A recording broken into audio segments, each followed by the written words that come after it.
ආක්‍රමණශීලී ආගන්තුකයෝ. දේදුණු trout ඔන්කොරන්කස් මයිකීස් යන විද්‍යාත්මක නාමයෙන් හඳුන්වන දේදුණු ට්‍රවුට්ගේ නිජබිම වන්නේ නැගෙනහිර සයිබීරියාවේ උතුරු ශාන්තිකර වෙරළ තීරය හා එක්සත් ජනපදයේ සහ කැනඩාවේ වයිඹදිග ශාන්තිකර වෙරළයි. 1889 වසරේදී මසුන් බිලිබෑමේ ක්‍රීඩාව සඳහා රැගෙනවිත් නුවර එළියේ පිහිටි මසුන් බෝකරන මධ්‍යස්ථානයකින් හෝටන් තැන්නට මුදා හැරීම නිසා ස්වාභාවික පරිසරයේ ව්‍යාප්ත වී තිබේ. තරමක් දිගු සංකුචිත සිරුර හා දත් සහිත හනුව නිසා අනෙක් මත්ස්‍යයන්ගෙන් වෙන්කර හඳුනාගත හැකිය. මතුපිට අලු පැහැවන අතර දෙපස රිදී පැහැතිය.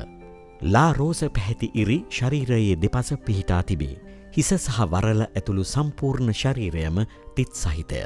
සාමාන්‍යයෙන් සෙන්ටිමීටර 45 සිට 60 දක්වා වැඩෙන නමුත් උපරිම වශයෙන් සෙන්ටිමීටර 120 දක්වා වැඩීමේ හැකියාව සහිතයි.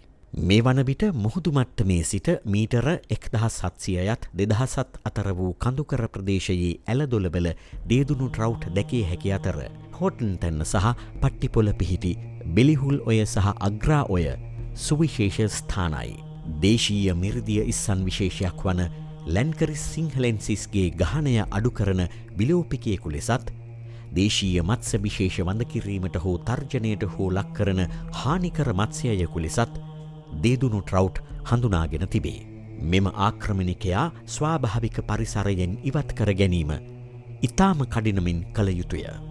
නිවැරදිව හඳුනා ගැනීම නිසි අවබෝධය හා දැනුම්වත් වීම මෙම ආක්‍රමණික මත්ස්‍යයා මර්ධනයට පහසුවකි. ස්වාභාවික පරිසරයට මුදා නොහැරීමෙන් කඳුකර ආශ්‍රිත ඇලදොල පිළිබඳ නිරන්තර අවධානයෙන් සිටීමෙන් දේදුණු ට්‍රවුට්ගේ අවදානම අවම කරගත හැකි. ආක්‍රමණශීලී ආගන්තුක ජීවී විශේෂවලින් තොර ශ්‍රී ලංකාවක් බිහි කරමු.